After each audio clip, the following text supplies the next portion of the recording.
into the make sure my mic's working here. Yeah, so can figure it out.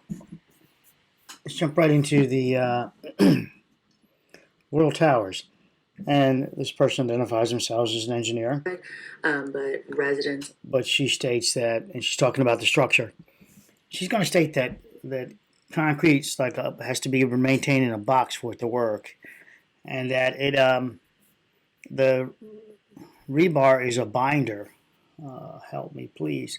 She's only 28, and I decided I'm not going to try to communicate with her now. I've got to delete my email contact I sent to her because it appears that, just so you know, someone else tried to communicate with her, and I saw that it was like talking to someone that wouldn't own their stuff. Let's get to it. Have said that they have cracks in their ceilings, stuff maybe to this effect. In order for concrete to work, especially elevated concrete, you would need to have a force pushing on all sides of it, like putting it in a box, putting every side in compression in order for it to stay together. Well, we don't. So for concrete to work, she says you need a force pushing on it on all sides for it to stay together. It's a compressive force for it to stay together.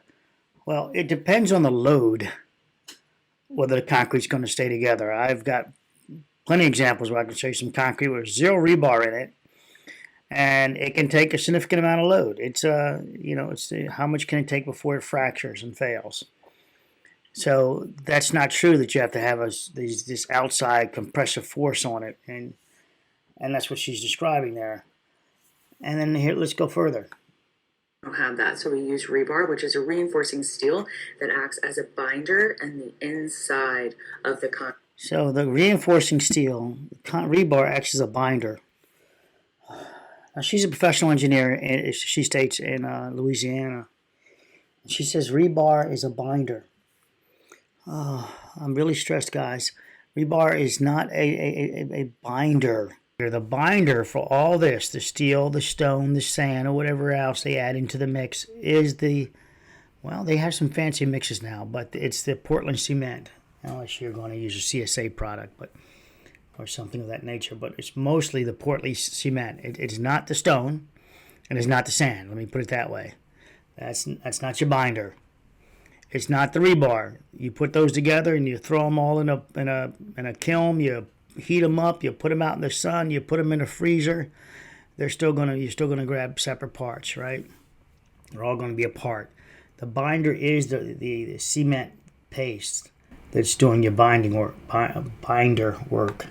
Concrete. It's on the inside because it is steel. It's normally not protected or galvanized, so certain concrete covers are required by code, and if the concrete chips or if it's not poured correctly.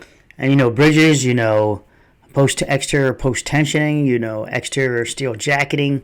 Not all of it needs to require a cover, but we go. And the rebar is exposed, you have a problem. If for some reason you have concrete that starts cracking and you see it's chipping away, you're seeing exposed rebar, what's going to happen is it's going to start to rust. Rust. When steel rusts, it actually expands, and it looks like, I call it like when it turns into a croissant, a little. So that's not true also. When steel rusts, it's just rust. It's just a surface layer initially. She's talking about it rust jacking exponentially, that getting below the layers and flaking off a little deeper into this composite material. The rebar is composite. It's not just one component. It'll be very brittle. There's multiple mixed designs to get you to 60,000 kips, 60,000 psi steel, or 80,000 or 70,000 or 40,000 psi steel. There's multiple mixed designs to get you there. Some of those designs, like the Chinese design, for example, it can be pretty brittle and weak and shit and deteriorate pretty fast. This one I show in a future video is pretty damn good steel. At least I don't know about right here in this beam, but the decking is pretty damn good. I still see the ribs on them when I show you in this future video. This video is more a reaction video to state that, what I say, guys, I don't pull any punches. And I don't want any punches pulled from me. Attack me. If I'm wrong about the flaking of the cement, the flaking of the steel, well, then tell me so, and I'll show you.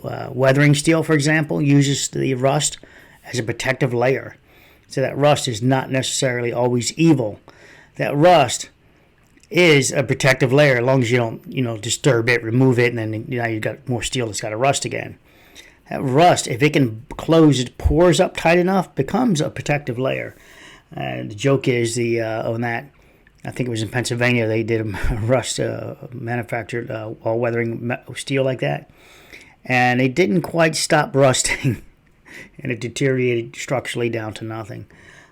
So you got to have that design right. You can look it up, all-weathering steel. I don't think it's so. I think this is the way it looks. It looks like that maybe some salts got down there. It was painted, which is good news, but it's going to need more deep dive. When I look at it, I'll let you know. You have a vicious cycle that gets worse and worse. A normal ethical person that owns a structure made of concrete is going to get inspections possibly every year. I know buildings that we inspect every year to look for cracks in concrete, look for exposed rebar so that it can be patched properly and prevent any... She said patched properly. The correct term would be repaired. Patch is what they did. Repaired. Or, there we go. To do Basically. Anything about it. It is going to be condemned around March 16th from what Brett said. And if it makes you feel any better, they did put signs up that says, just don't move furniture on these balconies. I'm going to assume that because the building was not originally condemned when an inspector or engineer first went out, is because they assumed that these balconies or stairs are probably not integral to the main exterior wall and structure of the building. So she's saying that these balconies or stairs are not integral to the building. So what's holding them up over here? Magic? So just magic glue and just cantilever from this cantilever to that cantilever. That's a ridiculous statement. It's got to be supported at the structure. All right, she says unethical, unethical in engineering terms. I'm not going to say that they're wrong in that. I'm going to say that they're wrong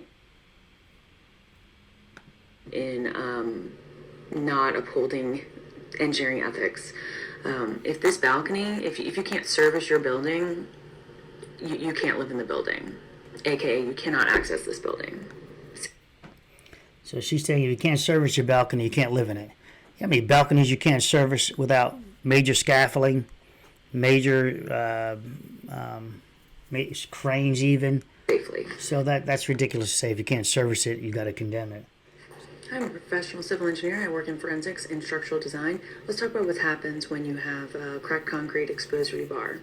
In order for concrete to work, especially elevated concrete, you would need to have a force pushing on all sides of it, like putting it in a box, putting every side in compression in order for it to stay together. Well, we don't have that, so we use rebar. She said especially elevated concrete. But for concrete to work, but especially for elevated concrete, it needs compression on all sides. And that's not the way cantilevers work. They work under the reinforcement has a tension. What the hell? I'll link my video below this one. This is just... I'm a professional. All right, so I've got to go back to the comments where the lady calls her out on it. No, not Macy. It's a lady down here that does bridge inspections. I got told mixed things about my ability to teach. Sarah here. Sarah says, I'm a structural bridge engineer, and when I inspect bridges, we see this all the time. Haha. Exposed rebar. Sarah further says, but also do load ratings. Remember I talked about load ratings with you guys? But also do load ratings, which I said we need to load test the structure, which verifies the bridge can still carry the load without deterioration, without the deteriorated section. And that's where I'm at with Sarah. And then Sarah further says, I've seen bridges in worse shape than what was shown, but we are required to put restrictions on the bridge if the capacity can't handle a legal load. Can't handle a legal load, meaning the posted load. I think she meant the original posted load. She says, ooh, bridges in the U.S. are rough, huh? From what I know, the load distribution over a bridge is nice when it comes to damages, though. Thoughts? Load distribution over a bridge is nice when it comes to damages? What the hell does that mean? Thoughts? All right, she should have just said thank you for sharing. The load distribution is actually what makes our load ratings so conservative, because we look at this singular beam instead of the whole structure. Well, they look at the weakest beam, and that's the one that would cause the failure. It becomes the load limit of the structure. Okay. Digging into my bridge design class folder of my brain. That's what she wrote back.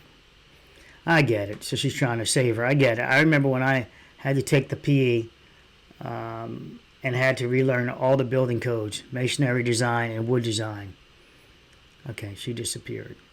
She bounced from there. That was 18 hours ago, so she's no longer answering Sarah. I'm hanging up this video.